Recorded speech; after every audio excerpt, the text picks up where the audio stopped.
Welcome into the State of Sports podcast. We have a very special guest tonight. He's our first returning guest, minus our sponsored fighter. But John Smith, how's it going? What's up? Thanks for having me. I appreciate it. Yeah, of course, man. This is going to be a fun one tonight. We're going to be discussing Aaron Hernandez, the crime and conspiracies and all that fun stuff about, his multiple run-ins with the law, I will say. And we can, kind of dig into that. John Smith went to school down in New Haven, Connecticut, right near Bristol, Connecticut. May have run into a couple people that knew Aaron. So that'd be a cool connection. And obviously, Nick and I grew up in North Attleboro. So, that'll be fun to talk about. And then Morgan's the big dog. Look at him. He's speechless right now on our screen.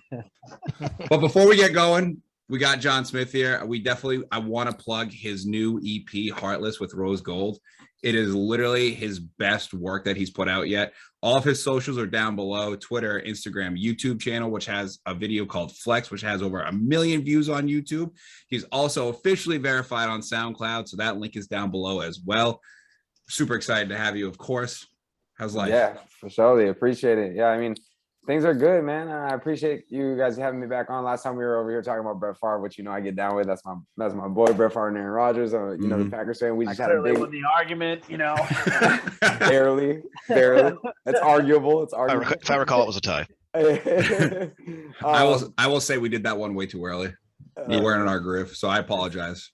It's okay. But no, I mean, things are good. We got a good win on Thursday night, and I think after Tampa Bay's loss just today, I think we just moved up to the number one in the power rankings as the Green Bay Packers in the entire National Football League. And that's my opinion, but we'll see what happens on Monday, right? I think that's a great actual opener. So obviously we have our weekly wrap up, but let's talk about that Packers-Arizona game. That was a super fun game to watch. It was insane. Absolutely insane. Absolutely insane. Aaron Rodgers playing shorthanded, no receivers due to COVID. And that defense came into play, and they all Jack did the entire night when we were at Buffalo Wild Wings just goes, Kyler Murray's not an MVP candidate. Candidate, maybe. Winner? Get it done. No. Aaron Rodgers, you can just get it done with anybody, huh? And especially with that Halloween costume he pulled off of John Wick. That was awesome, by the way. He looked just like him. He killed it. Fantastic. I think the best story is Douglas coming off the Arizona practice squad 2 weeks earlier, and then coming in and having the winning pick. I mean, led us in tackles, got the game-winning pick. Yeah, I think we do a very good job, even though there was a lot of heat on management and on the Packers organization over the course of the adding cheap, effective players. Yeah, seriously, we've been doing a really, really good job at it. Devondre's been a fucking all-pro this year. Yeah, Campbell, he's been phenomenal all over the place. Yeah. Hopefully, I don't know what's going on with Jalen Smith. Hopefully he comes into his own, learning the defense. I don't know if he's lost too many steps. Yeah. So, hopefully he gets that. You guys also got a dude from Houston that's nasty, the D lineman, right? Wendy Marsalis. He got he's, they're getting impact players and at, inefficient price. 11 starters on Thursday night. They go on the road to Arizona and absolutely, they did dominate that game. 100%. They killed him. Yeah. Time of possession was 37-22 or something like that. Yeah. No Devontae, no MBS. Tunyon tears his ACL in the third, which sucks. Terrible. AJ Dillon's a fucking freight train. Quadzilla, baby. That dude is a tank. But they're the best team in football, plain and simple. I don't even think it's close right now. I stand corrected. Jack, I said, Tampa Bay, I think, is up there. I said that Thursday night. And then Mr. Brady decided to throw a game-clinching interception today. And, what does it do to the Saints, though? The Saints beat the Packers and the Tampa Bay Buccaneers. Is that just fluke games? Is that what's happening here? Or? The Saints aren't – if Jameis actually tore his ACL, they're done. Because they're not going to win with Trevor Siemian as their quarterback in the playoffs. Maybe some help. You mean the glorified fullback that throws the ball every once in a while? Damn, shots fired. It's the truth. It is the truth. But we do want to wrap up one more thing before we get to Nick's question and get into Aaron. Carlton's fight, Coco B, didn't go as well Friday night as we all hoped it wanted. Obviously, we got to talk to him after the fight. he didn't feel like he got into a rhythm, got caught with a head kick, and got TKO'd. But that's a fight game. I'm sure if we had Carlton on tonight, I know he was out trick-or-treating with his daughter, but I'm sure if we had him on tonight, he would say the biggest thing for him was just not enough time in the cage. It's a 2-year hiatus because of COVID, and hopefully he'll bounce back. I know he'll bounce back. That's the type of person he is. But we just wanted to give everybody an update on what happened there. It was a fun night, though. There was some sick fights. Great night. Yeah, he took some big hits in the first. He got hit with a knockout punch in the first round, and he survived it. He got full mounted in the first round and survived it. His ground game improved a lot. His defense was good. Dramatically. Yeah. I was watching it online, and the guy he fought seemed like a very good counter striker. Oh, yeah. Very good. Once he got Carlton's timing down early in the first, he was his counters were phenomenal. Yeah, he was good. That dude also and it was for a belt. Way better than I thought he was going to look. Yeah, and it was for a belt. You know what I mean? Like, if you're going to lose, you might as well lose a title fight, Yeah. So True.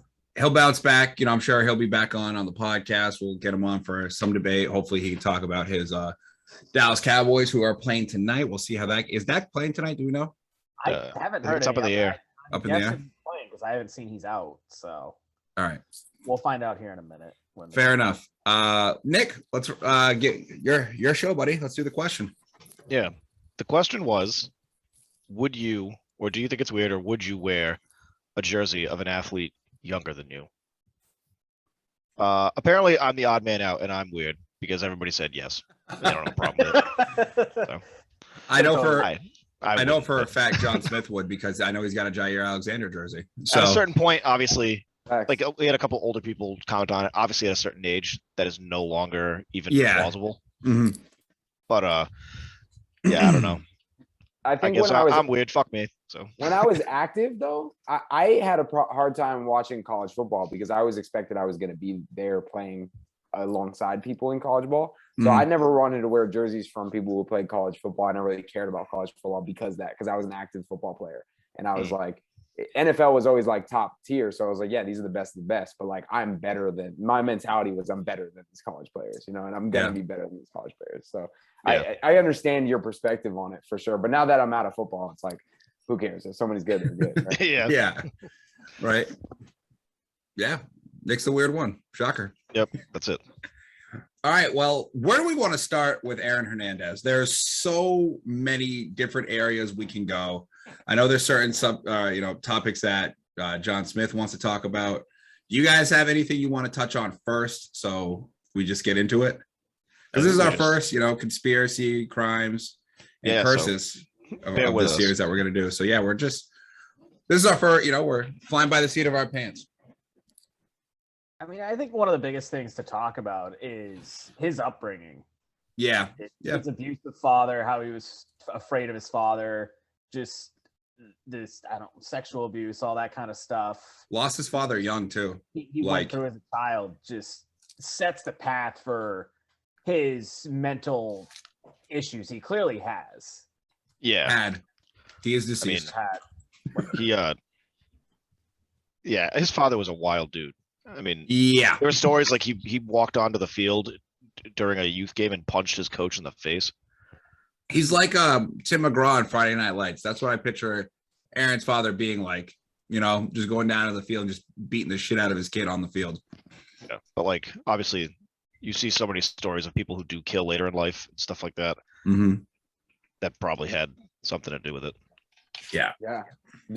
You know what I think you should do, Glad, is I think you should give a brief breakdown of going based off of The Godfather.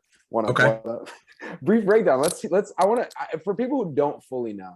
Okay. Right? That's a great rundown. Give a rundown of, Aaron Hernandez and his story. So here, I will do the rundown of Aaron Hernandez, as I would probably say I'm probably most familiar with his career. So Aaron Hernandez was, lived in Bristol, Connecticut as a youth. Grew up there, we'll get into all the details. Then he went to the University of Florida at the age of 17, which is insane to think about, a 17-year-old going to play D1 college football at literally the premier school in the nation. Goes down to Florida, gets into trouble with a few things. And then Urban Meyer essentially says, dude, you're not coming back your senior year. Go to the fucking draft. I'm sick of you. He gets drafted by the Patriots at 20 years old. And out of all the places he could have gone, being 2 hours away from his hometown was probably the fucking worst thing to happen to him. Yeah. Obviously, he has some incidents on the Patriots.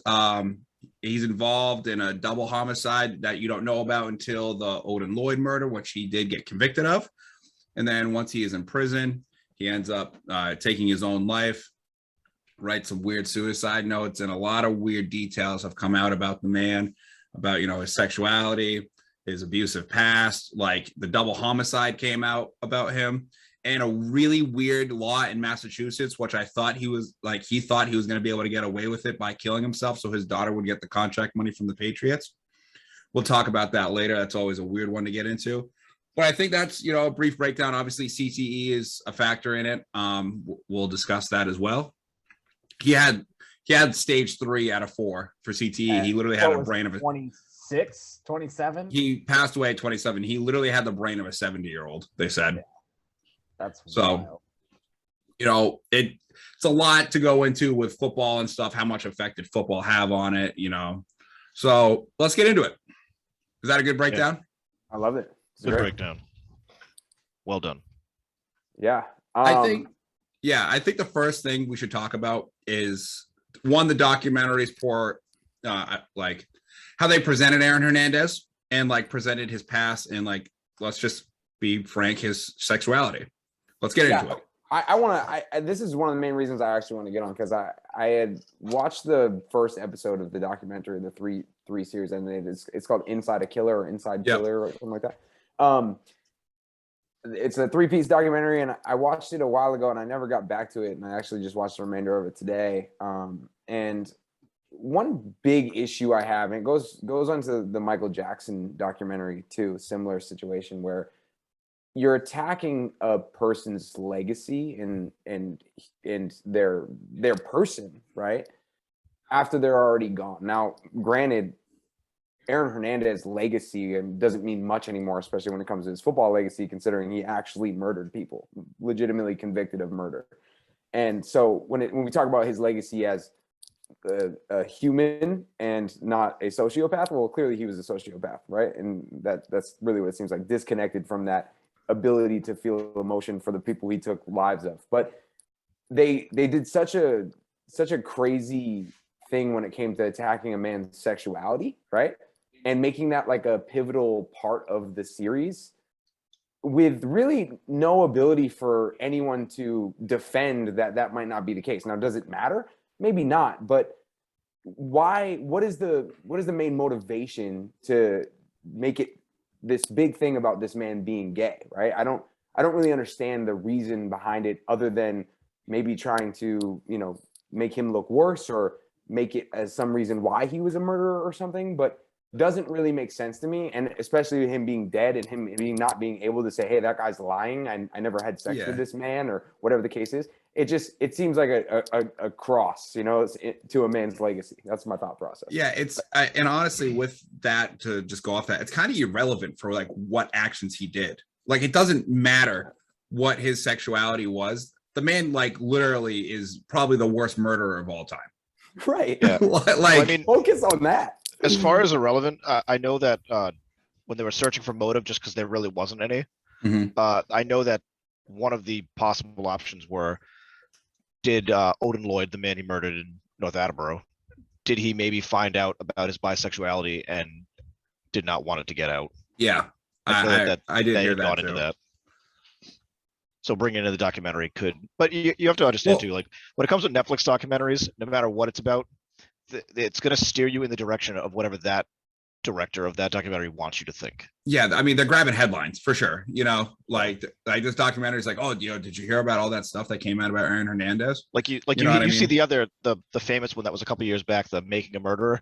That the maker of that documentary very clearly wanted you to think Avery was innocent, like with no stretch of the imagination. Whereas there was obviously a lot of underlying evidence that said that he probably did do it. But it's, when you're watching a documentary for a company that's owned by other people, it's going to be the message that they want to get across. For sure. Do you think that's moral though? Do you think that's like morally to make a documentary and frame it however you please, just skew to get people's perspective? Yeah, right. Is that moral? Yeah. I don't think so. I don't think so. I think it's probably a shitty dig. Yeah. Morgan, But you also- got something to say. I mean, the Hernandez documentary felt way too heavily focused on his sexuality and not strong like the agree. actual Yeah. events of the murder, his playing career. Like there was so many other things you can touch on in this man's career and life. Yeah. I mean, outside of his sexuality. Just really quick, like I feel like when people think about Aaron Hernandez, and all four of us here know football, I would say really, really well. He was literally like on the verge of being an all-pro at the NFL level. Like he could do anything on a football field offensively. He lined up at tight end. He lined up at running back, lined up at receiver. I mean, the fucker could probably throw the football too. In Plus college, the pieces on that team were so set up for him for like success. Honestly, I thought he was a better football player than Gronkowski was. He was better at playing the game of football. More versatile. They were good in tandem though. And in college, he won the award for the best tight end. He was a first-team All-American, first-team All-SEC, a national champion, and an SEC champion.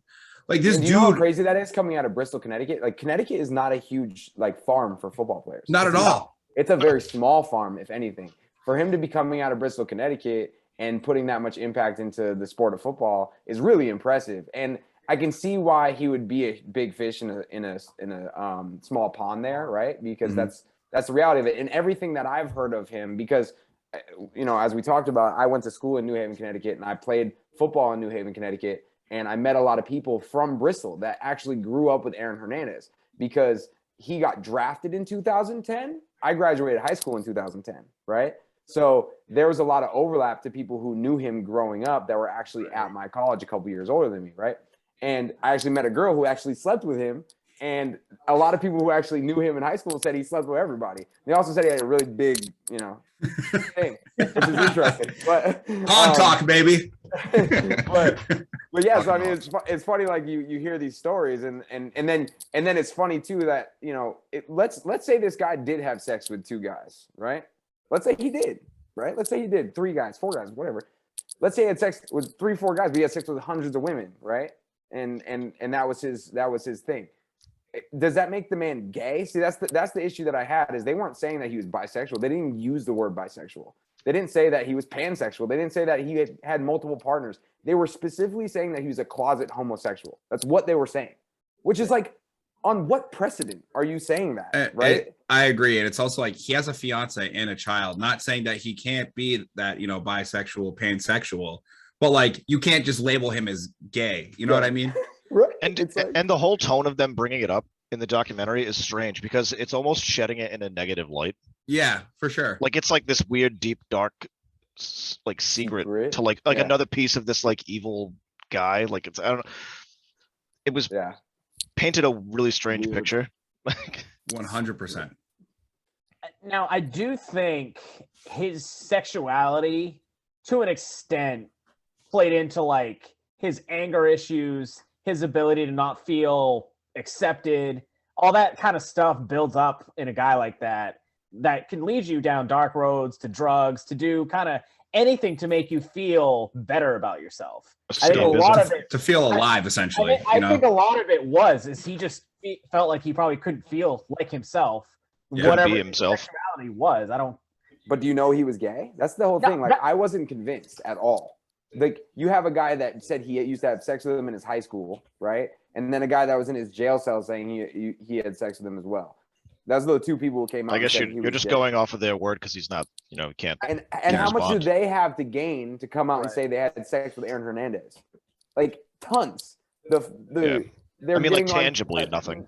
They're getting on a Netflix series. They're getting the fame and the press and potentially writing a book on it. You know what I mean? And just like it was super strange how the documentary did it. Yeah.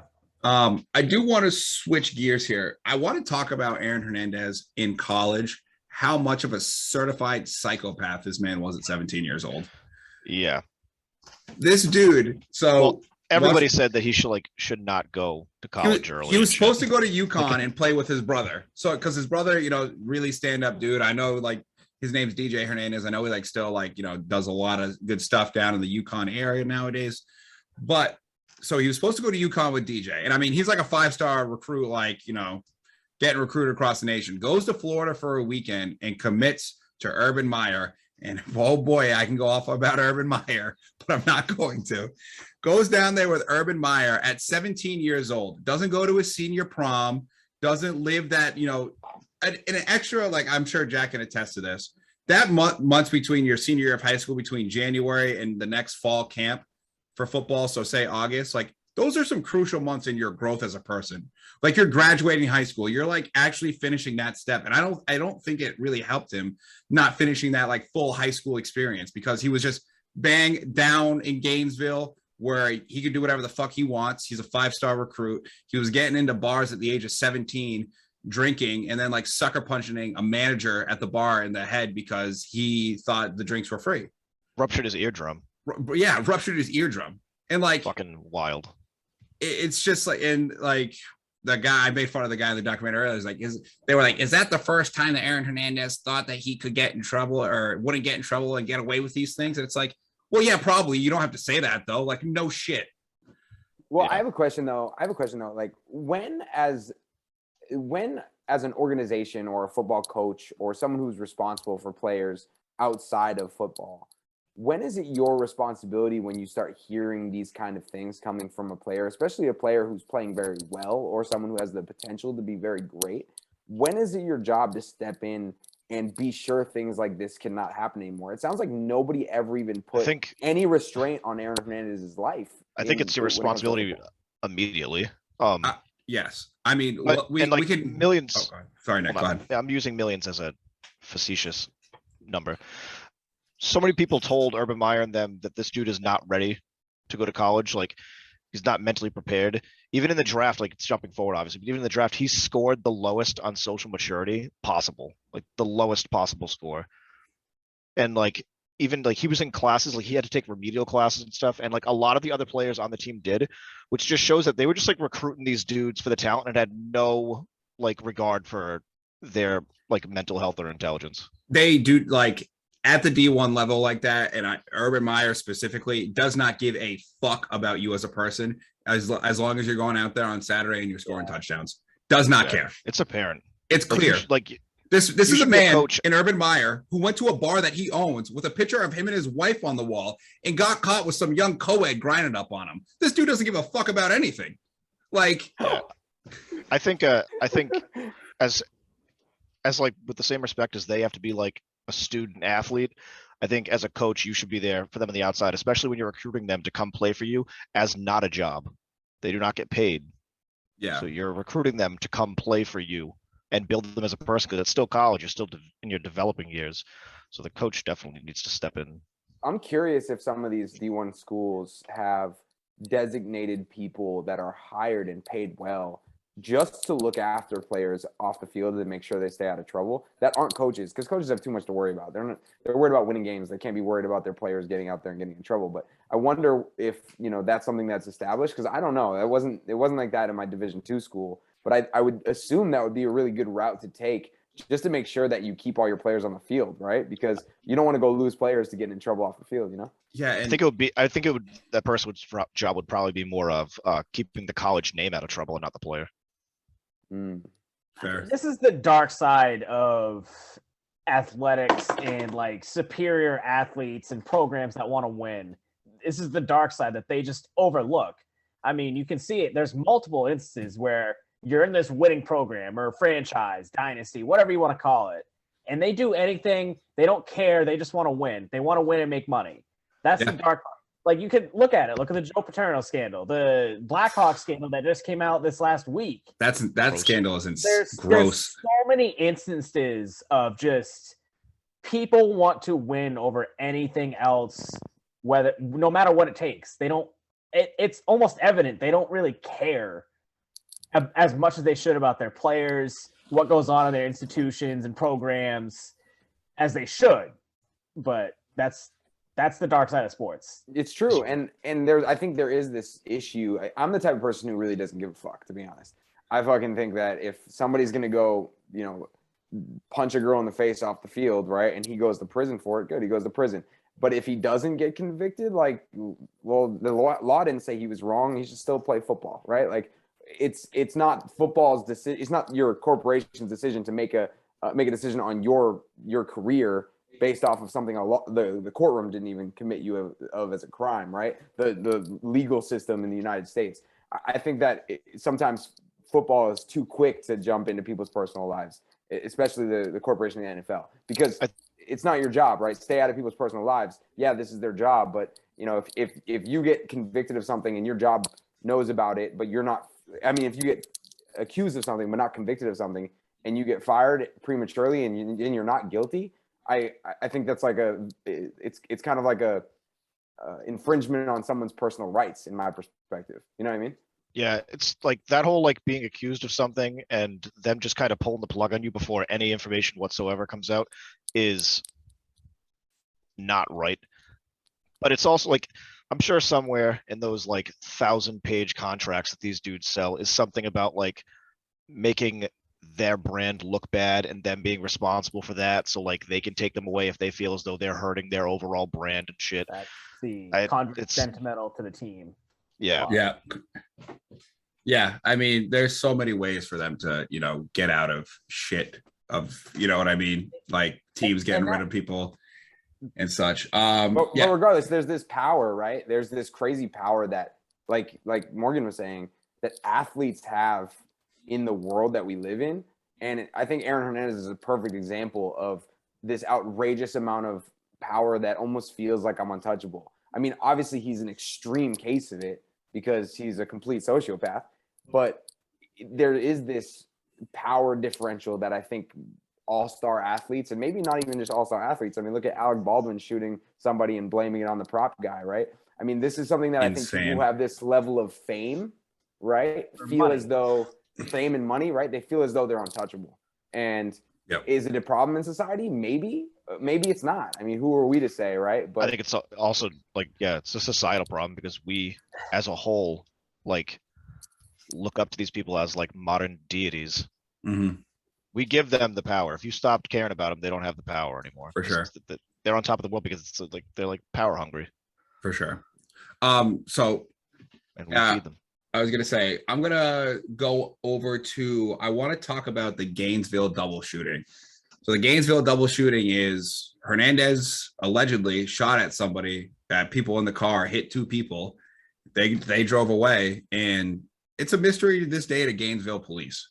So this dude, I think he's below 20 years old, has a gun on campus, and like gets into a disagreement at a bar with somebody and shoots at him in a car. And this is kind of a thing with Aaron Hernandez going forward. How wild is it to think about being like 19 years old, playing at the prominent college football program, carrying a gun with you? Like, bro, you're literally walking with the Pouncey brothers and yourself. Aaron Hernandez was not a small guy. He was 6'1", 245. I'm sure he's going to be okay in a fight. Like, what do you think is that mindset that he felt like he needed to carry a gun? I mean, he associated with people that were like heavily involved in crime. It was for sure, but like lifestyle, and I'm pretty sure in prison he even like disclosed to an inmate that he was part of the Bloods. Yeah, well, he has a tattoo on his hand as well. Yeah. But I mean, here's my biggest issue with it is like I've seen Connecticut. Connecticut has its bad sides. Don't get me wrong. New Haven's called Pistol Wave in New Haven. Hartford's really messed up when it comes to crime. The Ville? I've seen it, right? Yeah, the Ville. I've seen it in Connecticut, but from what I gather, Bristol's like a relatively normal town, right? Yeah. And I know there is crime everywhere, but to me, I don't think he was like born in the hood by any means, or like I think he forced himself into that gangster life. From what I gather, from what I heard about him in high school, he wasn't like in an impoverished area, right? Yeah. Or I mean, you can like his see only option was to be football or a gangbanger. Yeah, gangbanger. I mean, you can see his demeanor in high school. Like he's a kid. He is like straight up just like a big ass kid that's just bigger and better than everybody. Yeah. You know, like you go watch his highlights. It's fucking hilarious watching like 5'8" white kids trying to tackle him. Like it's funny. Yeah, I think he wanted to be hard. I think there was a part of him that wanted to prove that he was a gangster for some reason. And I've seen people like that. I've met people like that. I grew up with people like that. It's this weird part of our society that's since this gangster lifestyle is glorified in a lot of ways, whether it's through video games or movies or music or whatever the case is. Cool people are hard and they shoot people, right? Like that's kind of the mentality. I think that he fell into that group of people that didn't need to be in that life but chose to be in that life or forced their way in so they could feel like they were cool or whatever. It's weird. Guy was playing Grand Theft Auto for real. But I mean, and like a lot of his teammates said that he like almost enjoyed being an outcast. Yeah. Like he wanted to be different than what he was. Yeah, his story is so vast and so strange for somebody that like lived for only 27 years. Like he literally went from like the pinnacle to like, you know, the highest of the high to the lowest of the low. Yeah. Like, I was honestly never really a huge fan of him playing. That's the kind of crazy thing. Really? You loved him, and I know you did. You thought he was great, and I know a lot of people did. We live in New England, right? So I lived in New England, but at the time I lived in New England. A lot of people were huge fans of him, right? They thought he was the man. He thought he was great. I always felt like he was just a guy who was naturally better and didn't really work for it, you know? Yeah. He was just a really good player and skilled athlete, like naturally. But I always like the people who are like, they'll outwork you, right? And he wasn't one of those people. Yeah, man, he was a Booby Miles. He's like, what you mean? I don't gotta lift. I don't gotta lift. I just gotta show up. So he was fucked up like every game. Yeah, fucked up every College. game. Like every single I think game. he wouldn't have had a long career because of that, to be honest. Yeah. I think he wouldn't have lasted very long in my perspective. I mean, it's actually something I do want to touch on with Hernandez, because in that documentary, talking to the Pouncey twins, he does talk about a lot of the injuries that he did have, probably because he wasn't a hard worker, and what he had to do in order to stay on the field. And this is the NFL's probably second dirtiest secret besides CTE, like in the 2000s and the early 2010s, is Toradol. For anybody that doesn't know what Toradol is literally, if I put that in my ass right now, I could run through a fucking wall and I wouldn't feel a thing. Like, that's the reality of it. Like, Jack and I could fight for 3 hours after this because he's in the other room and we'd be okay. We'd feel fine. Like, Toradol is crazy. And he's just talking about, like, he's like, I took Toradol before every game. He goes, there'd be guys lined up, ready to go in to take their Toradol shot, and I was there every game. Because he's talking about do we know how Toradol works? Is it a brain sensor thing or is it a physical it's body I think thing? It's a pain sensor thing, I want to believe, because it gets stuck in your ass, I believe, if I remember correctly. Because I would be curious if, and this is just me theorizing here, right? But I would be curious if some of the symptoms of CTE are similar to the symptoms of Toradol. Abusive, yeah, I could the long-term effects. Yeah, the brain stuff, because obviously there's the hitting, but if they're trying to associate CTE to some of his actions, he shot people when he was 18 years old. He even played college football. There's no way he had CTE after. Well, it could be Well, similar to the way roid rage works. Yeah, true. Yeah, it could be. Yeah, but it's just interesting that if some of his brain stuff was happening, because of what they chopped open after they saw him, got him and did the stuff after he was dead. If they saw CTE in there, I'm curious if Toradol does something similar to the brain. No, that's a really good question that hopefully one day we can be interviewing a scientist that can give us that info. I'm sure too, though, that like the difference between like not doing that and tackling people and getting hit and taking it and like being like, I could probably hit this dude a little harder this time because I'm not going to feel it. Yeah. Speeds up the process. Yeah. Maury, what are you doing over there? You look like you're researching right now. I am. What are you researching? Toradol? Yeah. All right. Do we want to stay on the subject of Toradol real quick so Morgan can get his research? You're good.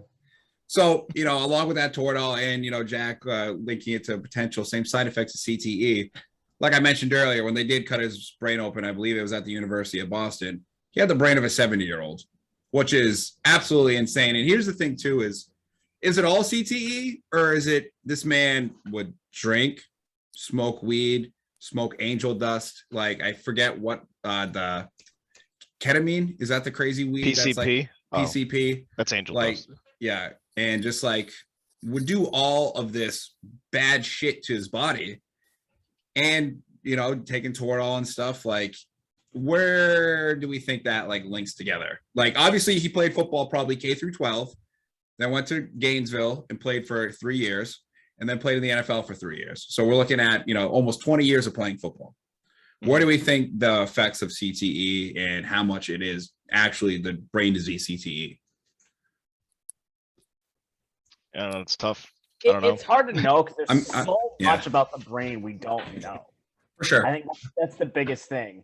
Obviously, there's some link to repetitive bashing of your brain just bouncing around in your head when you get hit, and repetitive concussions and stuff like that. He did have multiple concussions as well. Yeah, which is essentially starting CTE. And I'm assuming memory loss is going to go.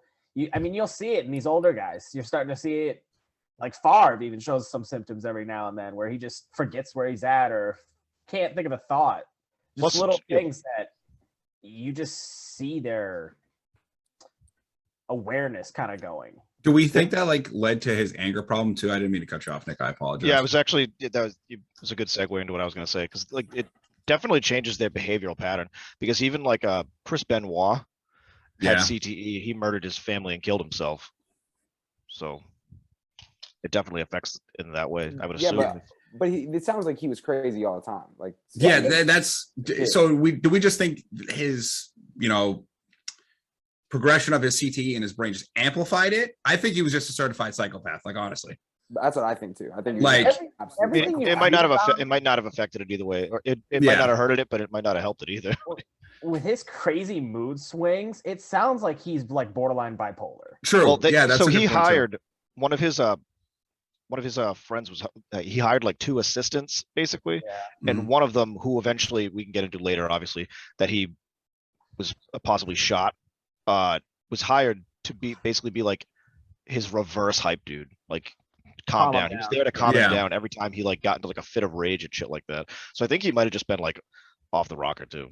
Yeah, that's pretty crazy too. And you were probably going to go into it, Gleb, but the fact that one of his companions or friends or dude he bought firearms and drugs off of and went out to the clubs with, he actually shot in the face. In the middle of his fucking eyeballs. Fucking forehead. And the dude survived, first off, which is insane.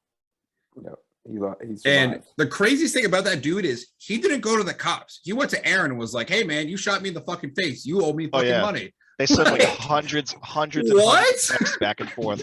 You're about to pay me millions of dollars. What the fuck? That is not the normal reaction to go when you get shot. This dude kill build this dude. Clearly he's not very smart because if he had just told the police, he would have gotten all that money anyway. Correct. Because he would have just sued him. Instead, he went the extortion and blackmail route. Always the best route, right? This is a great segue into the actual crimes that Aaron Hernandez went to court for that we're going to talk about. We'll talk about the main court case, the Odin Lloyd case, which then led to the double homicide in Boston. So the Odin Lloyd case, if you guys aren't familiar, Odin Lloyd was a semi-pro football player who was, I believe, Aaron Hernandez's future brother-in-law. His sister was his girlfriend, Shania Jenkins, was her brother. Is that correct? He was dating his Aaron Hernandez's fiance's sister. Okay, so there you are. So that's the connection between them. Obviously, they both played different levels of football, but they had a common connection between football, smoking weed, and that night, Aaron Hernandez, per cell phone towers, was pinged leaving his North Attleboro house right outside of the high school, going up to Boston to pick up Odin Lloyd, and then returning to North Attleboro to murdering him in a field. The industrial park. The industrial park where I fucking rode my bike through as a child. Which right is across from it's right near where, anybody who's listening, if they were around there, is where Triborough Cinema used to be. Yep, and the Shaw's right there in North Attleboro. So this is Nick and I grew up in North Attleboro. We've been everywhere. Down the road. Yeah, literally down the road. That. His house is right across the street from the high school. For Christ's sakes, in North Attleboro, shit like that never happens. It's not a town that you see anything like that. It is it's where Patriot players obviously they live because it's so close to Foxborough. I know Teddy Bruschi did a lot of work. It's a good town. Yeah. So on that note, at the crime scene, he leaves a blunt with his DNA on it. He leaves some Bubblicious with his DNA in the car he also offers, when he returns the rental car to Enterprise, he offers the woman a piece of gum, which he left in the car, along with a shell casing of the bullet that matched the bullet in Odin Lloyd's head. And the murder for Odin Lloyd, it's actually disgusting. They shot him like execution style. In the chest and the back. Like it, and the shooter was not confirmed on who it was, but Aaron Hernandez was found guilty of, first degree murder. So it's assumed, I think it's fair to assume that it was him. Yeah. And they also found the key. They also found the key to his rental car in like Odin Lloyd's pocket. Yeah. So not a smart crime. It was a mile away from Aaron's house. A mile. And then he has video cameras of himself in his own house walking in, like hiding a gun. Like this man was taking pictures of like him like holding a gun in the mirror, and like they never found the murder weapon. It's assumed that his fiance took out the trash. And literally, like I'm pretty sure. Never, ever. She's a ride or die. She never told the cops what was in the bag, where she dropped it, or anything like that. Yeah, and then he destroyed all of his home security system. All of it. Which I think eventually led to them being able to get the warrant. Yep. He hired a house cleaning service to come in and clean his house the day Odin's body was found. Like very, very peculiar. He must have been on drugs. Like he must have been 100%. They said no way you kill somebody and are that sloppy if you, especially since he's done it before. And the other times he did it, he got away pretty clean because the other time he did never got caught. Jack, thank you for that segue. I just want to talk about the other time he did it, that we could go all in on the shootings. The other time he did it was a double homicide in Boston. I believe it was in 2012. So he killed two, young immigrants in Boston that were at a club. They were great guys from what, was told about them through their families. And one of them by accident bumped into Aaron in the club and spilled his drink on him. Aaron Hernandez did not take too kindly to that. Aaron Hernandez pulled up on these two gentlemen at a stoplight and opened fire in their car and killed both of them. This is in downtown Boston. Like literally everybody on this podcast has been to Boston. The fact that this man just pulled out a gun in downtown Boston, shot two people in the car and just left, that is insane. They didn't know it was him until the Odin Lloyd murder. Yeah. They had no idea who it was. So as Jack was saying, if he wasn't fucked up, he probably could have got away with it because he did go to court for this case and he was found innocent. Yeah, his partner, Alexander Bradley. Yes. He had a testimony that did not hold up. They left together. They said it was like a group thing. There was security footage of like Aaron Hernandez leaving alone. He was only in the club for like maybe 10 minutes. Mm-hmm. Stuff just didn't add up. And apparently that I think the police were definitely on some funky shit because they towed the car with the bodies in the car. Like that's fucking weird. Yeah, and also the cops like talk about in the documentary being like, yeah, that we like evidence pointed towards Aaron Hernandez, but we're like, there's no fucking way Aaron Hernandez killed these two guys. Yeah, right, because he's a football player. Yeah, because he's a football player, and that just talks about that, But on the flip side, it's like if that Aaron Hernandez wasn't a football player in that scenario, I still don't think he would get convicted of that crime. I don't either. I think there was just not enough evidence to put it together and get him convicted, unless there was obviously something hidden that was obvious, like Nick was saying, that there was some sketchy stuff going on by the police. But if not, it was like his MO was shoot somebody from a distance and drive off, right? Correct. Or shoot somebody in a car and drive off, right? Or with the Gainesville one. Or shoot somebody dead in the fucking face. Yeah. Right. And drive off. And then drive off. Yeah, this was an execution. It was real weird. And the motive, like they said, they don't really know what the motive was for the Lloyd case.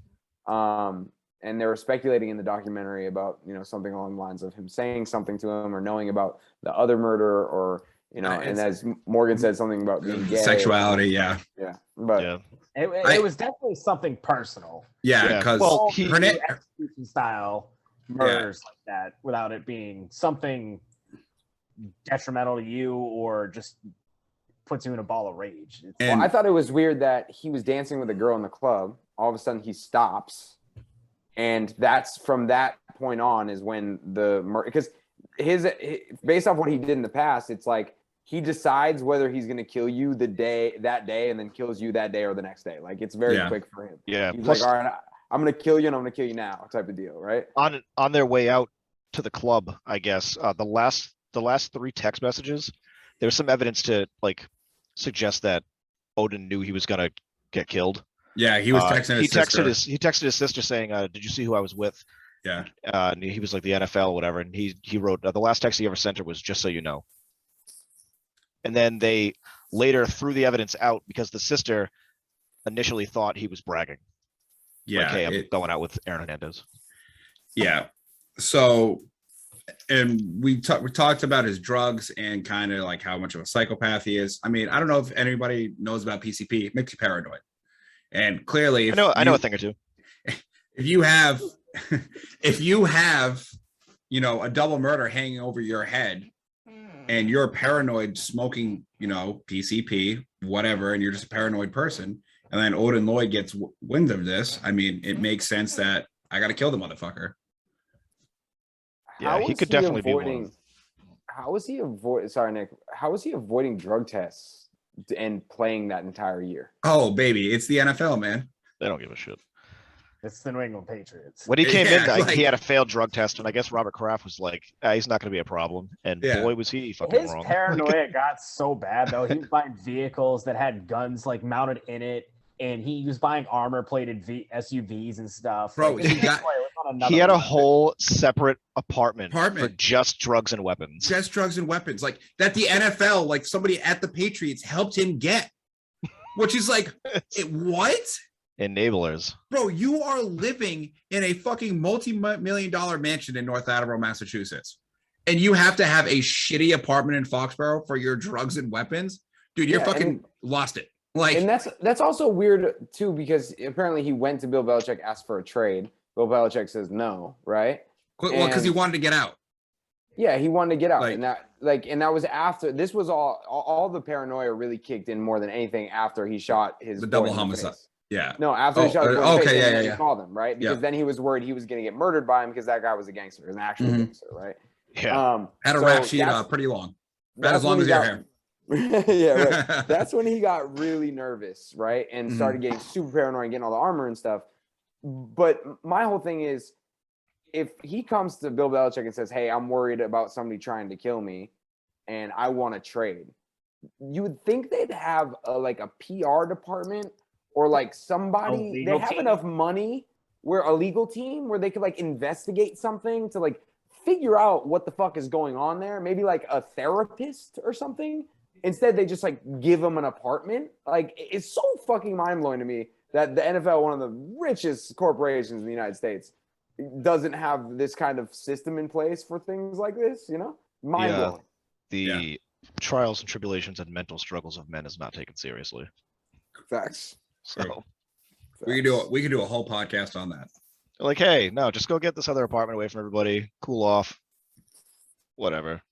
We're on to Seattle. Yeah. So where do we where do we want to go next with this? Because I know we're getting towards the end with it. Is there anything that we haven't touched on that one of us wants to touch on, like regarding Hernandez? I do want to hear from you guys your opinions on. I mean, you kind of already heard my opinion about what I think his career would have ended up like. I think it would have been short. He might have had success for 1 or 2 more years, and I think he would have been done. But what do you guys think that his actual football career would have been like had he not been a sociopath murderer or had he not got caught, right? I think just judging based off of reading some stuff on him, watching documentaries and everything, and just how he was as a person, I don't think I'm with you. I don't think his career would have lasted very long. I think he would have just went off the wrong path and just not been successful. You go first, Morgan. So I think with just his overall talent he had, his just gifted ability to playing football, I think with Tom Brady as your quarterback, he would have been the bigger Edelman, and I don't think Edelman would have emerged like he did. I think they would have used him a lot like they did Edelman, moving him around, put him in the backfield, do all those weird gadget stuff with him because he just had that ability to do so many a variety of things on the field. I think he probably would have maybe not lasted as long as Edelman, but he would have had a crazy peak. And that is the perfect segue into what I think would have happened to him.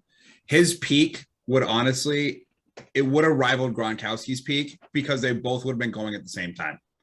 And if you have literally, I think Hernandez talent-wise was probably a top 10 tight end of all time. Just talent, just what he could do on a football field. Because he wasn't a tight end. He was a football player. He did everything on the football field. I think with both of them at their peak, I literally think Brady probably has another 2 Super Bowls. His career may not have gone as, long as what you're saying, but Hernandez was absolutely incredible. And if that shit doesn't happen, he's still in New England if this is him not being a sociopath. So we're talking about something that obviously is hypothetical. It did not happen. But Brady has 2 more Super Bowls. He is such a talent on offense. Who are you going to double? Hernandez or Gronk? Plus didn't they have who's the other guy they had in there? Algie Crumpler? Am I thinking? Algie Crumpler? No. Who am I thinking of? Crumpler. They had a third guy too that they had drafted, or they had signed before they drafted Hernandez. Well, no, I think it was during that Welker Edelman era, and no, it's Wiggins. It's Wiggins, the guy who was it Wiggins? The guy who got Wiggins is 2001, way before Hernandez. Yeah. I just think talent-wise on a football field, he did what I haven't seen anybody do what Aaron Hernandez does on a football field since Aaron Hernandez. And I think with the Patriots offense, the way Josh McDaniels worked is Josh McDaniels is very good at getting the ball in his best player's hands. And you can find that you brushed over that very, very quickly, but I really want to understand that. You said he's done things on a football field that you've never seen anybody else do. Well, I haven't seen somebody be as versatile as him on a football field. That's what I meant by it. On offense, who's lining up at tight end? Travis Kelce. He's not lining up at running back. Aaron Hernandez was taking carries as a running back. And that's what I mean. That's what I mean by versatility. He was lining up outside receiver, lining up at slot receiver, lining up at tight end.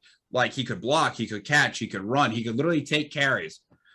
He was very, very versatile. And Kamara's a decent comparison versatility wise, I guess. Baller, but his baller.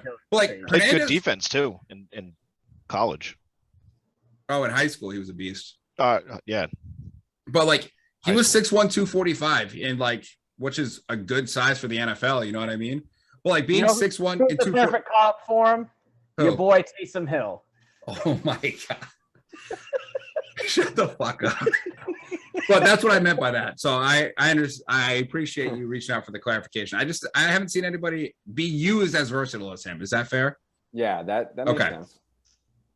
But I think that's also credit to Bill Belichick and the way he thinks, because I think there's a lot of players out there that could be as versatile as him, but just are unwilling to use players in the way that Bill Belichick does. Bill Belichick has a very creative mind when it comes to utilization of skills in multiple different places. I mean, look, he did something similar with Cordell Patterson when he was there. Yes. He lined him up in the backfield. He lined him up at wide receiver. He lined him up at tight end. Yeah. And I think he's just more willing to do that with players than some other teams are and some other coaches. So, maybe you put Hernandez on another team and he's not as versatile and not as successful, or maybe not as versatile but more successful, or whatever the case is. Yeah, and that's the big thing too, is I would have been curious to see if when he asked for that trade, he asked for Seattle.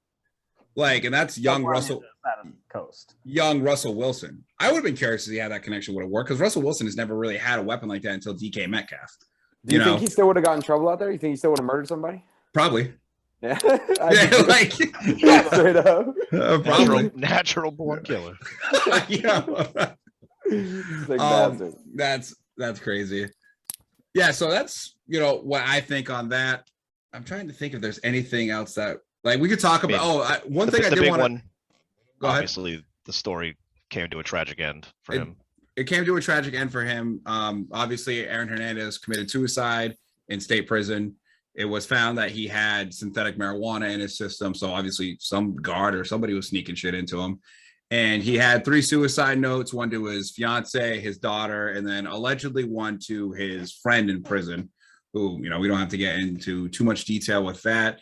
He also had some really weird like Bible stuff written on him, like Bible verse, like, you know, John 3:16 John 3:16 on his forehead. eyes, on his forehead. It was a very, very odd, like, It's a morbid scene. it's a morbid scene. He hung himself in his cell. And part of the reason that and it's been alleged that he did kill himself is there was a law in Massachusetts from like the 1700s that if you still had the right to appeal a case and you died in prison, that guilty conviction would be wiped away. So that being said, with that stipulation, his daughter would have been able to collect the money from his NFL contract that was voided because of that. Yeah, I'm gonna butcher how you pronounce it, but it's a abatement ab initio. Yeah. So, It's- really that's- good. and then, so Good then job. Good job. Good job. that Hernandez's case specifically went to court, and Massachusetts actually changed the rule to say that no, that is still going to count as convicted. As it Right. should. Is it because it was suicide? Is that the reason why? No, they the just family of Odin pushed forward for another thing that went through. they said it was an outdated law. Which So it is, obviously. So that was, part It's of a the reason that loophole. people thought, as much of a psychopath as he was able to get away with multiple murders. So he had to be smart in some way and know about this, I think, because at that point, why you beat one double murder and an appeal, there was a lot of circumstantial evidence, but if you do an appeal and, some stuff gets thrown out and you get a different judge, you never know what's going to fucking happen. Got away was with one, said- got away with another. You what never was said- walk away when you're on a heater. what was said in his suicide notes? Did he mention anything about that, or was it just sentiment? Or Let me do some Okay. research while you guys look. I Or don't think. yeah, because that the stuff only came- thing is that you'd think there'd be some kind of proof, whether it was a phone call made from someone in prison, or it was something he was reading, or something he got his hands on in prison that he was trying to learn about the law. Right? People do definitely start reading up on the law when Okay. they're in prison. I don't think he was. He was reading like Harry Potter books. all right, Yeah, he said that. Yeah. and shit, I so, actually have the suicide note. cool. Let's do it. It's the one to his girlfriend. Shay, you have always been my soulmate, and I want you to live life and know I'm always with you. I told you that us coming indirectly. I love you so much, and you're an angel. We split into two to come change the world, and your characteristics is that of a true angel and the definition of God's love. Tell my story fully, but never think anything. I can't read his writing right there. Blank. How much I love you. That was, damn, his handwriting's atrocious. I mean, he was probably in You're distress. doing great. Yeah, You're doing great. the Almighty's plan, not mine. He was also on ketamine. I love you. Let blank know how much I love her. Talking about his daughter. And then at the end, these are my boys. In parentheses, he has "you're rich" on there, and it ends with "I knew I loved you" equals Savage Garden. So the legend, You're rich. I knew I You're loved you rich from is- Savage Garden. yeah, He just threw that song at the end. yeah. Mic So drop. So that is that "you're rich" part is why people thought that The he knew about speculation that was law. there. Yeah. Yeah, weird. The other question I would have is, from what I gathered from the documentary and from what I saw of him, he didn't seem like a particularly religious man in his life, right? It Over was the course of his A life, lot of his prison sentence, I think he was one of those guys who found a lot of religious sayings that helped him in his time in jail. Now, wasn't there also some stuff with him and Tebow were maybe a little closer than people knew Yes. about? And Tebow's definitely a big Bible mean, freak. That night that he punched the manager He was in the with head, Tebow. he was with Tebow. Yeah. A lot of people What think is- that there was a big, maybe a more closer relationship than we could see with him. How long was he in jail before he killed himself? 3 years. Yeah. So it was a decent amount of time. So he had plenty of time to do research and look up Yeah. things and figure things out. Nothing else to do in there. When Yeah. he committed suicide, this is just me getting knowledge. Obviously, I'm curious. Yeah. When he committed suicide, was there something big that happened in his case when he made that? Yes. He beat the Decision? double murder. Yeah, he beat was the double acquitted murder. of it. He beat the double murder, and they had a file for the appeal on the original murder. So that's when the law that His plan probably was, if I beat this double murder, I'm going to kill myself because of that law. Mm. So then that hence the you're rich. I mean, I'm speculating, obviously, but I think, that's what he was, thinking. And obviously, dude, he had fucking the legal team that got what's her name away with murder, Casey Anthony. Yeah, Like, so, good. Whatever you want to say about the lawyer, he's good at his job and knows the law. So yeah, sounds like he fell face first a little bit in the original trial, because he was trying to say that he was just a guy in the car who witnessed a murder. yeah, And he was scared for his life from these people, and then like they show him the next day like hanging out with them and having his baby like on their laps and shit, like chilling, which I think is so funny. It's like, dude, at least you would like really try to dive into what they could possibly have on you before you go with I was a scared kid in a car with two murderers, right? Yeah. Plus, Yeah, even right. with his it's just that behavior though. It's like weird behavior because even with the shooting in Gainesville, when they brought him in for questioning, he's like chilling and like fell asleep in the interrogation table. Yeah, Like he just didn't even give a shit. Perfect signs of a sociopath. You can Like, go yeah. smiling police- after you murder somebody. Yeah, the Yeah. police officer said it was just like very strange behavior to see somebody not like amped up by the stress and like awake and vigilant. He was just kind of asleep and just Weird. didn't care. It's really, really strange. All right. We've gone over an hour on Mr. Hernandez. Is there anything else we'd like to add before we let John X. Smith get out of here? I think we covered a lot of it, and I'm happy with what we talked about. Perfect. And for everybody listening to us, please give us feedback on these. Do you like these episodes? You want us to dig into conspiracies? I do know the next one we're going to do is Bud Selig and the steroid era in the MLB. That one's going to be super exciting. Anything else, Jack or John, you want to say about your Packers or any sporting topics before we let you get out of here? Yeah, no, I think we covered a lot of things. We already kind of talked about how the Packers are the best team in the NFL. Shout out to Big G. Go Pack, go. Yeah, go Pack, go, exactly. And we'll see what happens when they're at full strength, obviously. That's going to be a force to be reckoned with, I think. But no, I think we kind of nailed this thing, man. I think I want to kind of put a final statement on Hernandez, right? Go In my ahead. perspective. I think he was a freakish athlete. I don't really know how or why, but he was. Size, it's really weird because like size-wise, like 6'1". he's 6'1", 245. I am literally 6 feet, 250.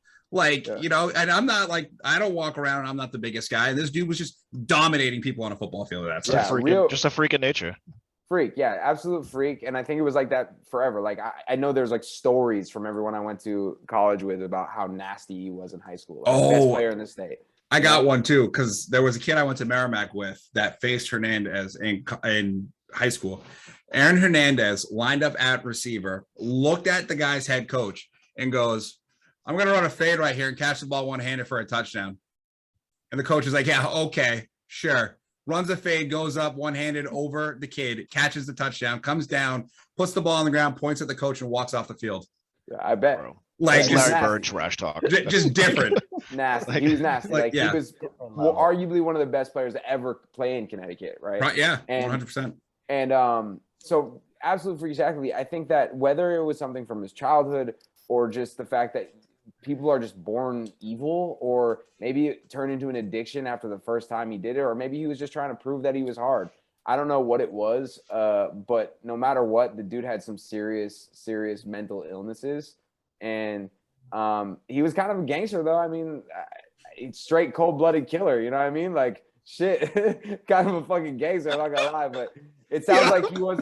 Sounds like he wasn't that hard to me though, because most of the people that he killed were defenseless, and he never really faced nobody that was a real killer. And it sounds like he was more scared of the people who were killers, in that he knew that had a reason to have him dead. So I don't know. Maybe he was just a big old pussy, but I don't know. One way or another, it's a good story. It's a good tale, you know? Yeah, 100%. It was fun to cover. That being said, we're going to let John Smith get out of here. Guys, again, go follow him on all of his socials. I know he's got a bunch of heat coming out that you guys haven't heard, but I've heard because, I got the inside source. So thank you again for coming on, man. We really appreciate it. We love you. Yeah. We'll have to have you on for another debate. I think you know, we were bringing it up. Once Rodgers retires, we can revisit Favre versus Rodgers, and we can really dig back into it. And honestly, think about another, another player that you want to debate, man. I know you're a running back, so you want to get a little running back debate. Walter Payton. I like to go a little Walter Payton on him. So okay, I like that. We'll get a battle for Walter. We'll have you on and do that. Walter's been saved in the tab for John Smith. I like it. Thank you. Yeah, all right, cool. Well, thanks for having me on. I appreciate you guys. I'll see you all on Warzone. Shout out to your podcast. You guys are doing a great thing. Keep on killing it. I fuck with your movement. So awesome. Appreciate you, man. Of course. Later. I apologize for the break right there, folks. I had to make a pee-pee. So we're back for the weekly wrap up. We're going to talk about MLB first. We'll get to the World Series, but today is a sad day for Red Sox Nation. Jerry Remy has passed away at the age of 68, lost his battle to cancer. So I'm sure we can say for the entire podcast, fuck cancer. I think this is the 7th time he had cancer, which is super sad. But, he's the voice of a generation for, growing up in New England, like in the Red Sox, watching NESN baseball. And, rest in peace. I don't think it's just a New England thing. Most people in the United States who are baseball guys know who Jerry Remy was. Yeah. Super renowned. 100%. It's like a Vince Scully. Yes. Yep. You hear the name and you know it. Yep. So sad. Thoughts and prayers to his family. Hope they get through this tough time. That's all we can really say. Let's talk about kind of a big deal, the World Series. Charlie Morton in game 1 breaks his leg and throws another 15 pitches, with the last one striking out Jose Altuve. Kurt Schilling, you got shit on him. Yeah. It's true. Dude, the Braves just won it. Braves up 3-1, game 5 tonight. Who we got? The way it's going right now, the Braves. I still think the Astros are gonna pull it out. But you think they're coming back from 3-1?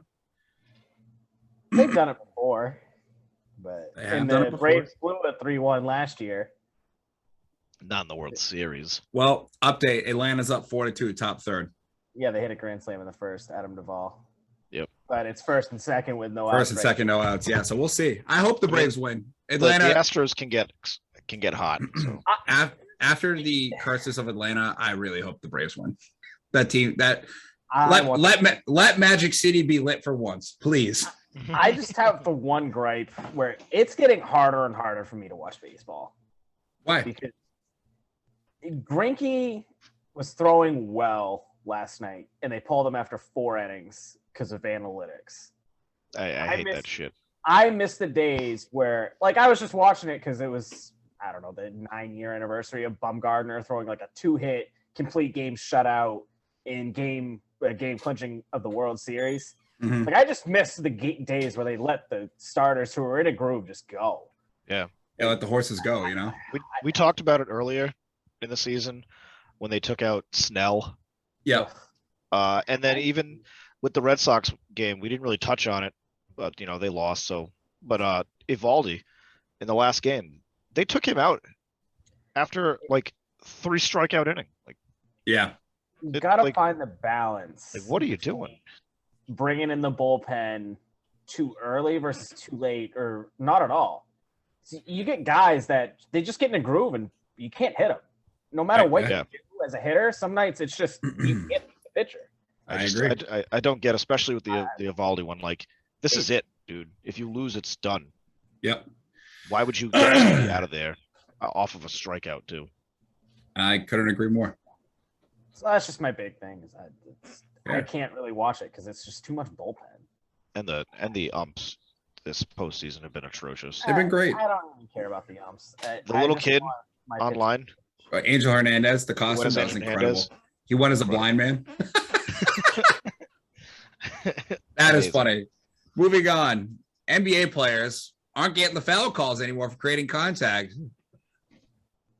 I'm personally enjoying watching James Harden. I love it because I've said James Harden has been a product of getting that stupid foul call and getting 18 free throw attempts a game. Yep. I think it's great. It's going to change. I love it. Our perspective on some I players. love Draymond saying, it feels justified. Feels right. I love it. Oh, go kick someone in the dick, dude. I love it. Oh man, The Warriors just can't seem to lose. Bro, do it in the playoffs and I'll be impressed. Yeah. It's like Now, 5. Staying on the West Coast, is Carmelo Anthony the key to the Lakers' success this year? He had a big game that night. What was it, 28? He did have a big game. He You looked know, good. as the guys say, stay mellow. That's true. He's the man. I don't know if he's the key to the missing piece. I don't know if he's the key to the success, but I think what they're doing with Braun, giving him a lot of rest, is probably the Lakers' key to success for the year. Why is your screen flashing, Morgan? Morgan? I was watching. Okay, never mind. So yeah, I think that's probably going to be the key for them, is just, giving Braun as much rest as possible, getting ready for the playoffs, and Melo just doing Carmelo Anthony things when needed. He's their best shooter on the team. They need him.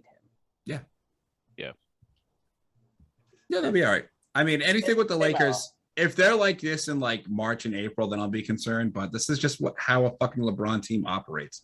It's been like this for years. They'll get gelling, and then that'll be it. They will get gelling. Till the injuries pile up and LeBron's hurt again. Shut the fuck up. Just saying. Let's go to my favorite subject of the week. Nick's Fantasy Minute, NFL. Nick, how you doing this week, pal? I haven't checked it since the last time I looked and was disappointed. I know how he's doing. Yeah, because me and Morgan have each other this week. Morgan, how's he doing? He's not got good. a fair amount of points. It Not is good. 136 to 63 right now. But two of my big players haven't even played yet. So. Oh. Well, I mean, you got Justin Jefferson going tonight. Maybe he gets a touchdown. There's a shot. It's not looking very When high. I looked at it after the 4:00 games ended, I'm like, Nick has a good chance to win this. So, Nick, what is your thoughts on fantasy football? I don't The like most it fun you've right had now. doing anything sports related. It's not the worst app I have on my phone. Really quick, I just want this on the record. The guy I'm playing, the guy I'm playing this week has Darren Waller still starting on a bye. Whoops. Nice. Thanks, Andy. I think he got it. Well, we got, we talked about, the Iceman sending people to the cooler, and we got Morgan's barking dog of the week. I know exactly what team I'm putting in the cooler. It is the Cleveland fucking Browns. Baker Mayfield stinks. Did not play great today. He doesn't play great ever. He's had moments. He got up after a 3-yard run today and acted like he just won the game, getting the crowd hyped up. And it's like, bro, next play, throws a pass to Jarvis Landry, fumble, Steelers recover. Dude, I'm just over Baker Mayfield. I'm over him. Browns are done. I love him too much. Unbelievable. That's my team going to the cooler this week. Morgan, who's your barking dog of the week? So I think I'm going to start doing it every week, where I'm going to have one defensive guy and one offensive guy. Mm-hmm. So my defensive guy, we've already touched on him. Buckenridge Sewell Douglas for Green Bay. Game sealing pick, 9 tackles. Absolute man. Gotta love him. Big time. Yep. And then offensively, my dog of the week is A.J. Brown. 10 catches, 155 and a tutty. Dude balled out with Derrick Henry not having a very subpar game, but I think A.J. Brown is my offensive dog of the week. Good one. I like it. Let's get into these games this week. We already touched on Green Bay and Arizona, but Morgan, would you like to sound off about your Packers? Woo, baby! I need everybody to know that Aaron Rodgers is winning the Super Bowl this year. Is that confirmed? Aaron Rodgers winning the Super Bowl this year? It is a guarantee. I am fully committed and bought into this team. Our defense is as good as it's been since 2010. You give Aaron Rodgers this kind of a defense, we're winning the Super Bowl. No doubt in my mind. We're the best team in football. It's not even close. Nobody close. Put a bow on it. It's over. Don't matter who we play. It's done. I'll be happy for you guys if you guys win. Yeah, I wouldn't mind Aaron Rodgers winning. No complaints. Let's move on to a less exciting game this week. Carolina versus Atlanta. the biggest who care games of the week. Panthers win 19-13. You guys have anything? No. I did. Matt Ryan's overrated. Speaking of Matt Ryan, John Smith and I were sitting there watching Matt Ryan play, and he goes, "What do you think about Matt Ryan's legacy?" And I said, "I think he gets into the Hall of Fame if he wins the Super Bowl against the Patriots." Now, I don't know if he does get in. I don't think he's a Hall of Famer. I think he's an think MVP. He's one of the most stat-inflated, overrated quarterbacks. Okay. I kind of feel, similar way because I proposed the question. I was like, well, who would you rather have at their peak? Matt Ryan or Eli Manning? I mean, Eli's had monster years. He has. So, Plus, he won 2 Super Bowls. But he had years where he did. I don't know, led the league in passing one year. Yeah. He was fairly close. He had some high peaks. Yeah. He had to beat Tom Brady twice in a Super Bowl. I mean, I wouldn't trade that for anything. Yeah. I agree. Cool. Get it done. All right. Bills look Miami versus Buffalo. Bills look bad, but still get the job done. Buffalo wins 25-11. Is it official that the Dolphins are done and trading for Deshaun Watson by Tuesday of this week, aka Mr. Nasty? So everything I've read is Deshaun Watson is staying with Houston through the deadline. Okay. So it doesn't sound like he's getting moved. Maybe this offseason it happens once more of the criminal stuff's resolved. What a wild thing. He's just going to lose a year in his prime because he has over 20 sexual assault allegations. Yeah. That'll but do it. There's no more criminal case on it either, which is interesting. So it's just like all civil. So how do you suspend him? Like, you know what I mean? It's weird. It's a weird situation. They're going to use him not playing this year as a suspension. Kind of like the Michael Jordan gambling conspiracy that we all have. Time served. Yeah. And that is what you call a teaser for one of our next conspiracies. Let's move on to the next game of the week. The Bears stink. San Francisco versus Chicago. 49ers get a must-win to stay in the playoffs. Bears need a lot of help on offense before we can judge Justin Fields, per Morgan. 49ers win 33-22. That hit the over. Because that over was low. It was like 39, right? Yeah, it was a very low over. Justin Fields made a sick run today. I did see that run. That run was very impressive. Very impressive. But And I think they're too hard to judge on offense because he just doesn't have shit around him. yeah, anytime I watch Jimmy Garoppolo, I don't think he's a bad quarterback. He's fine.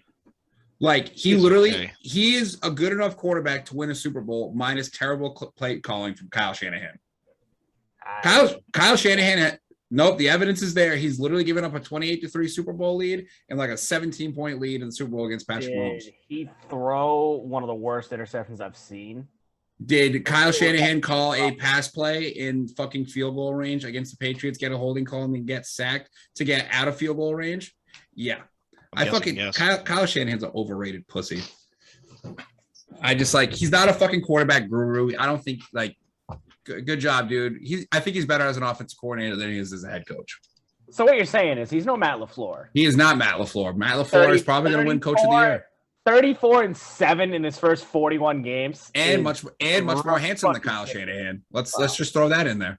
I mean, we just have a handsome team. I don't know. We got Bakhtiari, we got Rodgers, Cobb. Yeah. I mean, the list goes on and on. On and on, man. But yeah, 49ers get a must win to stay in. We'll see. I don't know. I don't believe. I think it just keeps them in the playoff picture. I don't think they get in, but it keeps them so they still have a fighting chance. I agree. Next game, I already put them in the cooler. Pittsburgh versus Cleveland. This is the definition of an old school football game. Steelers win 15-10 with one of the most wild frigging fake field goal calls I've ever seen in my life. Did you guys see this? No. They ran a fake field goal on 4th and 8 with Chris Boswell to throw the football. Chris Boswell was running to his right, threw the ball, got absolutely annihilated by a defensive tackle, left the game. Steelers don't have a kicker anymore. Their punter never has place kicked in his entire life. Oh, my God. What the fuck? Interesting. But then somehow the Steelers win that game. I think this barely keeps the Steelers in the playoff picture. I don't know. I think the AFC's fallen off a little bit. a good chance to get. I in. saw a stat this past week on ESPN that had the Steelers at a 5% chance to make the playoffs. I think it gets it probably up to like 15 to 20. That's I low. think the Braves had like a 3% chance to make the playoffs. We're not talking about the Braves. Just saying, numbers don't do everything. I want to know who placed that future bet for them to win the World Series. Same. Good for them. Probably the same dude who bet on the. But yeah, I mean, They were my lock of the week. I thought They it was were. an easy pick this week. Big Ben versus Yep. Cleveland. He just owns them. yeah, Najee Harris, played well, ran well. He's, been keeping that offense afloat, I think, to be honest with you. But let's move on to the next game. God damn, the Lions are so fucking bad. Philly versus Detroit. Terrible. Philly wins 44-6. Whoops. Does anybody have anything to say about this game? I'm going to echo what you said, and the Lions are dog shit. Morgan? I mean, I sent you guys the picture of that box score with like the top leaders Yeah. having no touchdowns. There's one thing I would like to say about this game. Morgan, what did you say about the Lions on our gambling episode? They, I thought they would fight and, win one for good old Dan Campbell, but You're wrong. they didn't even cover. They almost scored enough points to add to the cover. They were 6.5-point dogs, and they got 6 points. I'm going to save you here. We're moving on to Tennessee versus Indy. The Titans win on a last-second field goal, 34-31, and Indy is starting to hit their stride. Carson Wentz is looking decent, but losing Tennessee, it's kind of a rough thing. So we'll see. I mean, I think Indy's a good team, but they just haven't been able to put it together. Their schedule gets easier towards the end. Does They it? played a Yeah. lot of heavy teams. Yeah, because they've got the Jets next week, the Jaguars. They got a game against the Texans. They got another game against the Jaguars. So there's 5 wins. Yeah. So, yeah, they'll be back in the playoff picture. They'll be fine. I really don't have much for that game. No, I mean, Tennessee's really, really good. They can put up numbers. They can. Let's move on to the New York Jets. Cincinnati versus New York Jets. Jets win 34-31. I'm out of Survivor, apparently. Bengals been good. Talk needs to slow down. Jets came and played to win, man. They played hard today. This is the Jets team I thought I was going to see last week when they played New England. Ron? So, funny thing about the Jets is in their 5 losses, none of those teams are. That was a phenomenal point that you were about to make. But, it's really sad that we have to move on, I think.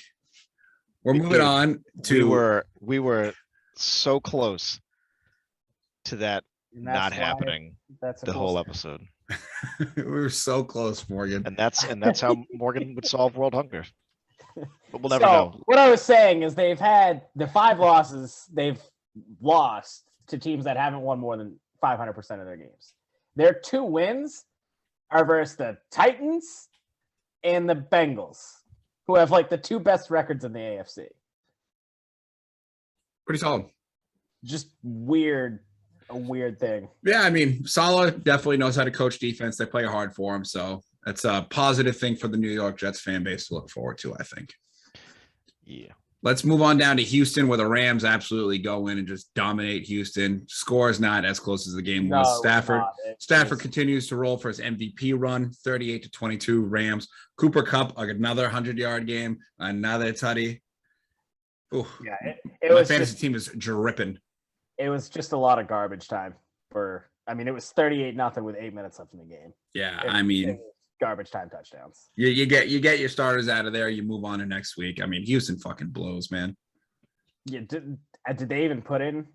I don't even know what they put in because their starters are like bench players. So what do you Yeah. put in? Spring? Yeah, no fucking idea. Moving on to the New England Patriots, my upset of the week, beating Los Angeles Chargers in LA. Pats win 27-24. Herbert struggles, so that MVP pick not looking that great, but that's okay. Mac Jones is a leader, but is he that guy? I feel like we keep asking this question, and I'm getting to the point where I'm going to say yes because he doesn't make that big mistake. And Really having a huge fuck ups. going back to like how Brady played early on, Brady didn't make any big mistakes in those first 3 Super Bowls. And that's, I think, a good formula for Bill Belichick to get a competitive. It's obviously not going to be to Brady's level, but to get a competitive team, I think you need a quarterback or Bill needs a quarterback that won't make the mistake. I think this is a good. He's like they're off to the right start. So hear me out on this. Is Mac Jones reminds me a lot of the Pete Carroll offense in Russell Wilson's first few years, where they play very handcuffed with the run game, very safe, very smart offensive game plans. But the talent's there. They just haven't let him go yet. Mm-hmm. But I think he's on a very similar trajectory through the 8 games as Russell Wilson was. Mm-hmm. That's fair. I think that's kind of where I'm at with him. But you know how I feel about Russell Wilson. You love that guy. He can eat shit. Speaking of the Seahawks, Jacksonville loses the Seahawks 31-7. Jags absolutely suck off of a bye. Can Geno Smith keep Seattle alive until Russell is back? My answer to that is no. No. I don't know. He's Russell. They have a bye next week, and then they're gonna lose their next game, and then they play Arizona, Washington, San Fran, Houston, and then they still have Chicago and Detroit. I don't care. But they're gonna get absolutely mollywopped by Green Bay. Yeah, I could give a fuck about the Seattle Seahawks. They're not going to do anything in the playoffs. And just like, Michael Thomas has called Slant Boy on the Saints. I've been hearing this new thing for Jamal Adams on Twitter called Blitz Boy. And does he at least get home when he blitzes? No. Oh. No, he does not. And Jamal Adams is not the best in the nation. It's not college ball. You're not at LSU anymore. We're gonna this little graphic. Yeah, with 62 out of 82 underneath. Incredible. Fucking awesome. We're gonna move on to Washington versus Denver. Battle of average teams. Broncos win 17-10. I don't give a fuck about this game. Yeah, like you said, it's like neither team. I don't have expectations for either of them. No, I literally got nothing other than the Jerry Duty's back. Cool. Let's move on to the big game of the afternoon, I would say. Tampa versus New Orleans. Brady throws a game-sealing pick as the Saints win, with losing Jameis Winston probably to a torn ACL the way it looked. I think with no Jameis, Saints don't have a chance. This win means nothing for them. Secondary cooler pick of the week. Yeah, I don't think this loss means anything for the Buccaneers either. They don't give a shit. Like, I think the Packers are going to end up with the 1 seed at this point anyways, so it doesn't matter. It's not going to matter because come the end, it's going to be playoff Brady mode activated, and that's it. Yep. Going back to falling short to Green Bay this time, and it's not happening. You're crazy. It is. It's just not. I see Morgan dressed up as a fool for Halloween. GG's in the chat, Morgan. We're missing 11 starters. I don't think you realize, like, they're key starters. I understand that, Morgan. I just think that I refuse to wake up in a world where a Monday morning Morgan is happy about a sporting outcome. So yeah, be mad. It feels. I thoroughly enjoy Green Bay not losing. It feels us. Makes recording these episodes way easier. You're just not stewing over there. What are you gonna do when we do like a live Super Bowl party watch? You guys have fun with that. He's not gonna bring that new expensive computer. We're gonna get him to that one. I'm sure of it. That'll go through a wall. Right, yeah, we'll have to. I am not putting myself on camera for a Packers Super Bowl game. It's not happening. For the content, be committed. It's not happening. For the content, it'd be worth it. It would. It would be put away. No, I don't want it. You don't think it would be worth it to have like some super embarrassing blow up that might go viral? No. Think about what you could do for the podcast, though, Morgan. You're being really selfish right now. Yeah, you're being super. Come on, take the sacrifice. All right. Well, we'll let him off the hook for now, but let's not forget this watch party for the Super Bowl. Dallas versus Minnesota right now. Minnesota's up 10-3, so my lock isn't looking that great. Is Dak playing? No, Dak is not playing. Probably should have took Dallas as my lock. There you have it. They weren't your lock. They were your over. They were they were your lock. Yes, yeah. They were. It's all right. I'll go 2-2 on the week. That's fine. and I'll go 3-1. Hopefully, You're out of Survivor, so Morgan wins. Yeah, no, I think Santa's still in it, right? no, he lost Survivor like before Nick did. I think. Oh, geez. All right, well, Morgan, congratulations. Time to start over again. I'll be looking to become the 2-time. Good reference. All right, so we got the Giants and Chiefs Monday night. What do we think of that game? It's a must-win for the Chiefs. They're done. Yeah, I mean, pull their heads out of their asses. I will come on the podcast Thursday for our gambling episode, which if you guys don't, please subscribe, give us a review, give us some love. Watch us on YouTube, try to win some money, or fade our picks so then you can win money that way too. It's easy. But I think if Kansas City has even a remotely close game against the Giants, I'm throwing them in the cooler Thursday. I don't have like a cool little nickname thing of where I put shitty teams like you guys. I don't have a. Mine's Well, you got the the barking dog. the barking dog, whatever. That sounds like a really cool pub in England.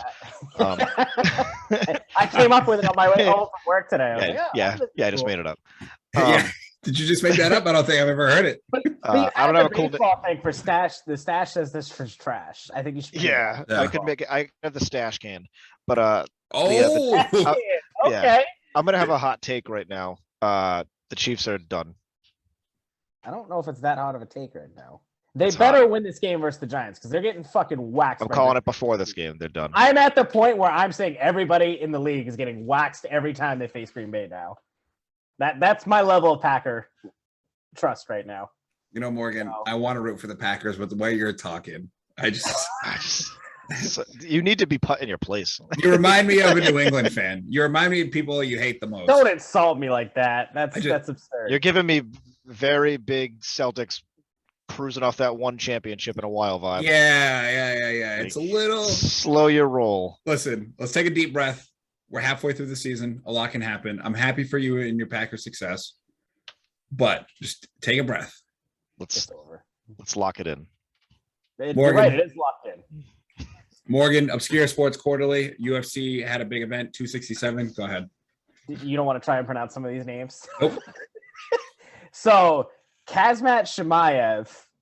Is that Khabib's cousin? No. He's just a guy, I think he trains with Khabib. Khabib's got like 4 guys he trains with now, and they're all dominant in the UFC. Not talking. This guy, in his last 4 fights, which he has dominated, he has allowed 1 strike. That's insane. In 4 fights, he's allowed That's 1 strike. That's crazy. That is fucking insane. Like, he is so dominant. He's going to win a title. There's no doubt about it. And then we had Islam Makhachev. He's the new Khabib. He trains with Khabib. Khabib's his coach. Absolute animal on the ground like Khabib was. He might be better on the ground. I mean, he submitted Dan Hooker with a Kimura in like this first round. He dominated the fight. He is. Then you got Peter Yan coming back, rightfully getting his title back. That should have never been taken away from him and given to Aljamain Sterling. But he dominated his fight over Sandhagen, 49-46. So glad he got his title back because he should have never lost it. Just want to interject for a second. I think we were might have been on break when me and Morgan talked about it briefly. But Morgan, how did you feel about the 3 p.m. event? It was great. Being in Abu Dhabi, not having to stay up till 1 in the morning to watch these fights was fantastic. So relaxing. That's good stuff. Oh, so great. I'm like, I got this to fill my afternoon with since I had nobody on to play Warzone with. It didn't feel too early to see somebody get knocked the fuck out. Never does. And then the last fight, the big title fight, Jan Blachowicz gets upset by 42-year-old first-time champion Glover Teixeira, wins his first title at the age of 40. At the age of 42. Any idea what's the oldest? I believe Chuck, for first time, he's the oldest. I know that. I don't think he's the oldest champion because I think Chuck Liddell won it at like 45 or something. The Iceman? Yeah. Even still, congrats to him because that's crazy. That's a crazy feat. 42. He's sustained. He's like. Here's the thing, though. Will he be a repeat champion to actually be a true champion? depends on who he fights. If it's a rematch with Blachowicz, there's a good chance because Blachowicz is 30. He'll be 38 probably by the next fight. Uh-huh. And I mean, Glover's still in great shape. I mean, he's always fighting. So yeah, we'll see. But if John Jones comes back down, it's a wrap. John Jones can get out of jail. Jesus. True. I have my ass off. All right, Nick, question of the week, then we can let the fine folks out of here on this long episode. All right. The question of the week. What is your favorite tradition in sports? And that could be any end of the spectrum, from as small as like, hey, I like the fact that they do a first pitch, or to like throwing squid on the ice at a hockey game, or Sweet Caroline in Fenway. What is your favorite tradition? It's a good one. I mean, is there anything better than being at Fenway? No. Between the eighth There inning, isn't. Like, Sweet Caroline coming on, you're about, I don't know, if you're, a true red-blooded American, 8 to 15 Bud Lights deep at the ballpark. Yep. There's nothing better than that. Got an Italian sausage and peppers and onions in your hand. Yeah, or in your stomach, you're sitting there. One in your stomach, one in your hand. Socks are up like 6-1, and it's over. And You just hear that slow. It's Infectious. It's. I want to sing it now, but I think like we might just be in agreement. I think that might be my favorite tradition. yeah, I think that's it. Morgan. I'm thinking. So I gotta go with the. Oh, Morgan, that's a oh, great man. tradition. Wow, That's the best one. bro. Oh, I wish I thought of that way. one. How did we not think of that one, Nick? I can't believe I forgot about it. Unbelievable. All right, Morgan, you want to try that again? Want to try that again? Did I build that up dramatically? With You did. anticipation? Yeah. You did. That was the game plan. We're all waiting for Recording bated breath. stopped. We're all close. I thought about it. I gotta go with the Harry Carey 7th inning at Fenway, or Wrigley. Yeah, when they do the sing along. Yeah, I think the Harry Carey, just that tradition. Not that it's a tradition, not anywhere, but Harry Carey was the big foundation of it. And I think just being the essence of Wrigley with Harry Carey singing, it's just awesome. It's a good one. It was in my top 5 of when I was mulling over some options. Yeah. Yeah. But let us know. I want to hear some other ones. Yeah, I'm excited because this is like you can go anywhere. Like you can do college football, like the whiteout at Penn State. Jump around. Yeah. My other one would have been the Lambeau Leap, but the Lambeau Leap. Like, oh man, there's just so many good traditions in From sports. the biggest to the smallest ones, like whatever it is. You could even say like the tradition of just like rushing the field after a championship in a college game. Yeah, anything. Just anything that you think is a tradition in sports. Tell us what your favorite is. could be Please. personal. Could be personal, yeah. Your own personal traditions going to the game. Yeah, Like not watching my jersey because the Packers keep winning. like how many Bud Lights you have in the parking lot before you go into the stadium, like stuff like that. Like that's what we want to know. You know what I mean? Tradition. Yeah. What do you That's guys the content we're looking for. let How us quickly let can us you know. black out before a game? Come on, bring them in. Just bring them in. All right, that's all I got for this episode tonight, guys. You got anything else before we get out of here? No. I think that's all I got. Perfect. I hope everybody has a great week. Again, guys, we'll be back Thursday for our gambling episode. It'll come out Friday morning. I'm going to actually start releasing it on YouTube Thursday night. So if you guys want to try to, see what picks we got for Thursday night, it'll be on YouTube right around, 5, 6 o'clock. Thursday night, come out the following morning for the podcast for the weekend games. I hope everybody has a great week. Happy Halloween. We will see you next week, and go Pack Go.